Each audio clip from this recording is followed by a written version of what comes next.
Doctor صاحب IMF کا جو وفد اس وقت پاکستان میں موجود ہے، آپ بھی جانتے ہیں کہ اس وقت اس وفد کی پاکستان میں ضرورت نہیں تھی، ان کو بھی آنا نہیں تھا، یہ بیفور ٹائم پاکستان میں موجود ہے. آپ کے خیال میں ان کے بیفور ٹائم آنے کی وجہ کیا ہے؟ Does this have anything to do with miss targets? دیکھیے، جولائی اگست سپٹمبر کا جو کوارٹر ہے اس کے ریزلٹس تو آ گئے ہیں، تو اس کے ریزلٹس پہ وہ بات کرنے آئے ہیں غالباً.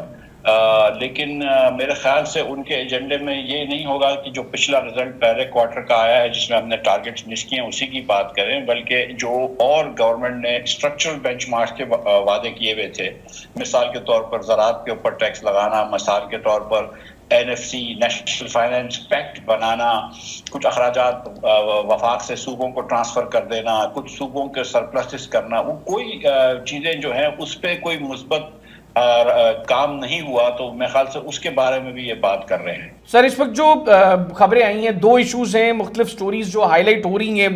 ایک تو مس ٹارگٹس کے حوالے سے، اس میں بھی یہ کہا جا رہا ہے کہ حکومت کے پاس دو آپشنز ہیں غالباً جو انہیں IMF نہیں دے گی. ایک تو یہ کہ ٹیکس کو بڑھا دیا جائے، جس کا مطلب ہے منی بجٹ، جس کے بارے میں بار بار جب حکومت سے سوال ہو رہا ہے تو حکومت تو اس کی تردید کر رہی ہے کہ ہم کسی طرح بھی منی بجٹ کی طرف نہیں جا رہے.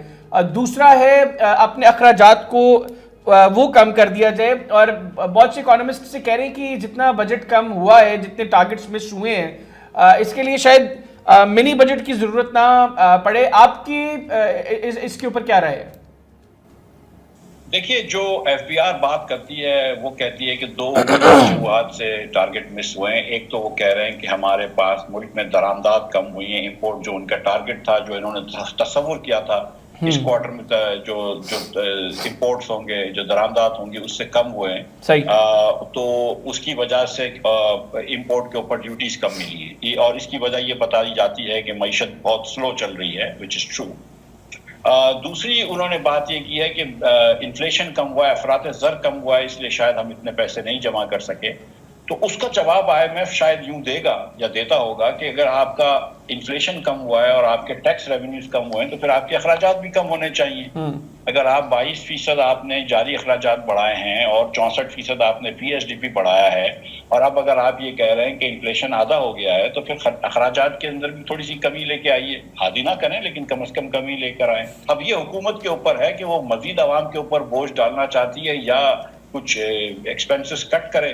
میرا نہیں خیال ہے کہ اس صورتحال میں آپ مزید منی بجٹ میں اور ٹیکس تو لگا سکتے ہیں اور لوگوں کو ہارڈ شپ میں ڈال سکتے ہیں، تکلیف میں، مشکلات میں اور ڈال سکتے ہیں، لیکن اس سے پیسے نہیں آئیں گے، اس سے ریونیو نہیں بڑھے گا. ہم نے اس بار بھی دیکھ لیا کہ جو انہوں نے بڑے ایمبیشس ٹیکس ٹارگٹس کرے تھے تو ریونیو اس حساب سے نہیں آیا. اور پھر اگر یہ اور ٹیکس لگا دیں گے، دیکھیں کہ یہ بچوں کے دودھ پہ ٹیکس لگا چکے ہیں، یہ کپڑوں پہ ٹیکس لگا چکے ہیں، یہ اسٹیشنری پہ ٹیکس لگا چکے ہیں، یہ ہر ضرورت زندگی پہ ٹیکس لگا چکے ہیں، صابن، شیمپو، ہر چیز پہ.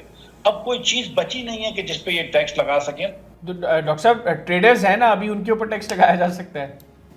ٹریڈرز کے اوپر ٹیکس لگانا تو میرے خیال سے پاکستان میں شاید گناہ تصور کیا جاتا ہے، تو زراعت کے اوپر اور ٹریڈرز کے اوپر. تو اسی لیے ہم نے دیکھا ہے کہ ایگریکلچر کے اوپر ہم نے ٹیکس نہیں لگایا.